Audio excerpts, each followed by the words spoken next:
మీ business ఏదైనా మీ ఊర్లో promotion చేయాలంటే అది సుమన్ టీవీతోనే సాధ్యం. ఇప్పుడే సంప్రదించండి.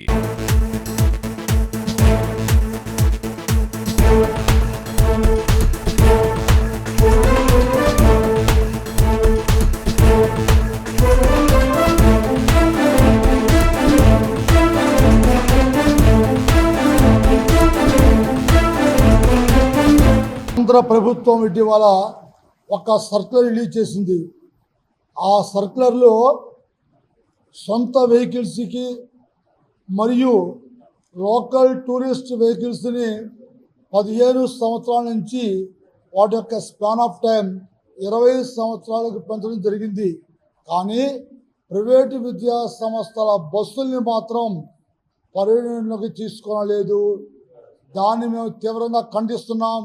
ప్రభుత్వానికి మా యొక్క విజ్ఞప్తి ఏంటంటే కేవలం సంవత్సరంలో 220 రోజులు మాత్రమే పనిచేసేటువంటి రోజుకి కేవలం 15 నుంచి 35-40 కిలోమీటర్లు మాత్రమే ప్రయాణం చేసే ప్రైవేటు విద్యా సంస్థల బస్సులను కూడా 15 సంవత్సరాల నుంచి 20 సంవత్సరాల వరకు స్పాన్ ఆఫ్ టైం పెంచాల్సిందిగా ప్రభుత్వాన్ని డిమాండ్ చేస్తున్నాం.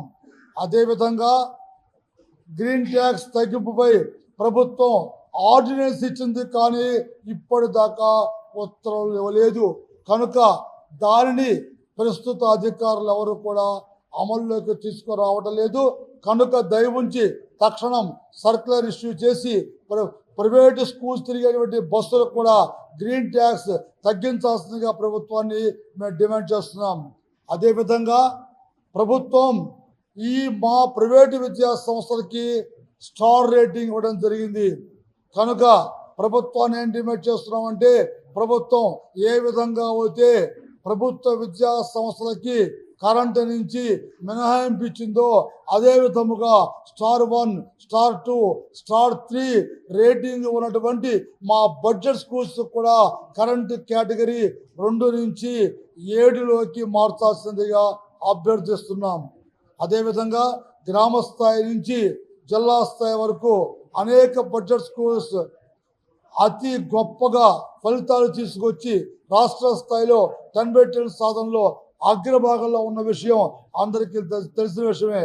అటువంటి మా యొక్క విద్యా సంస్థలకి కొన్ని విద్యా సంస్థలకి ప్లే గ్రౌండ్ లేదు. కనుక ఆ యొక్క మున్సిపల్ పరిధిలో కానీ లేక పంచాయతీ పరిధిలో కానీ లేక కార్పొరేషన్ పరిధిలో కానీ ఉన్నటువంటి పార్కులను ఇతర ప్లే గ్రౌండ్స్ను మా విద్యార్థులు కూడా ఆడుకునేందుకు అనుమతి ఇవ్వాల్సిందిగా ప్రభుత్వాన్ని మేము డిమాండ్ చేస్తున్నాం. అదేవిధంగా మా యొక్క అభ్యర్థనను మన్నించి మా యొక్క విద్యాశాఖ అధికారులు ప్రభుత్వ అధికారులు రెన్యూల్ ఆఫ్ రికగ్నైజేషన్ 8 సంవత్సరాల నుంచి 10 సంవత్సరాలకి పెంచడం జరిగింది. వారికి మా అప్సా పక్షాన కృతజ్ఞతాపూర్వక ధన్యవాదాలు తెలియజేసుకుంటున్నాం.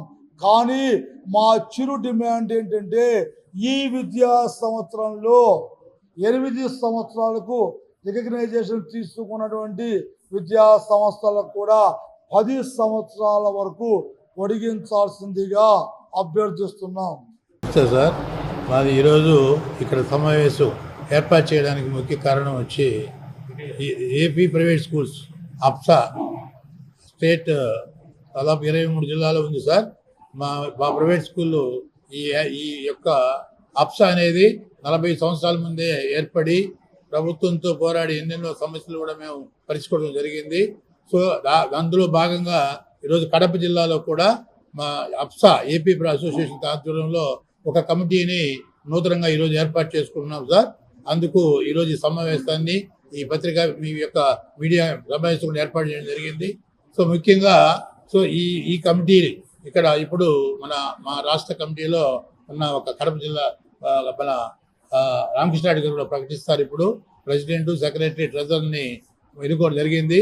మిగతా ఈ కమిటీ ఆధ్వర్యంలో రాష్ట్ర కమిటీ కలుసుకొని సమస్యల మీద పోరాటం జరుగుతుంది సార్. సో మెయిన్గా ఈ సమస్యల పట్ల ఈ మధ్య కాలంలో ఈ ప్రభుత్వం వచ్చిన తర్వాత కూడా మా సమస్యలు చాలా వరకు సాల్వ్ చేయడం జరిగింది. ముఖ్యంగా ఈరోజు ఈ ప్రెస్ కాన్ఫరెన్స్ విషయం ఏంటంటే, రాష్ట్రంలో అనేక జిల్లాలలో ఉన్నటువంటి అప్సాను రాయలసీమ జిల్లాలో కూడా విస్తరించాలనేటటువంటి ఒక ఆకాంక్షతో ఈరోజు కడప జిల్లాలో ఒక కమిటీని ఏర్పాటు చేసి ఆ కమిటీ ద్వారా ఈ రాయలసీమను బలోపేతం చేసేటటువంటి దిశగా ఈరోజు అడుగులు పడుతున్నాయి. ఇందుకు వచ్చినటువంటి అందరికీ కూడా ధన్యవాదాలు. అలాగే 12(1)C కింద రాష్ట్ర ప్రభుత్వంలో దాదాపు 70,000 మంది విద్యార్థులు చదువుతూ ఉన్నారు. ఈ 70,000 మంది విద్యార్థులకు గత 3 సంవత్సరాల నుంచి ఒక్క రూపాయి కూడా ఫీజు అనేటటువంటిది ప్రభుత్వం చెల్లించలేదు. తక్షణమే ఆ 70,000 మంది విద్యార్థుల యొక్క ఫీజును ప్రభుత్వం వెంటనే చెల్లించి బడ్జెట్ స్కూల్ను ఆదుకోవాల్సిందిగా రాష్ట్ర ప్రభుత్వాన్ని మేము ఈ వేదిక ద్వారా డిమాండ్ చేస్తున్నాం. అలాగే అనేకమైనటువంటి సమస్యలతో సతమతమవుతున్నటువంటి ప్రైవేట్ పాఠశాలల సమస్యలను పరిష్కరించేటటువంటి దిశగా ఈరోజు అడుగులు పడుతున్నాయనేటటువంటిది ఈ విలేకరుల సమావేశం ద్వారా తెలియజేస్తున్నాం.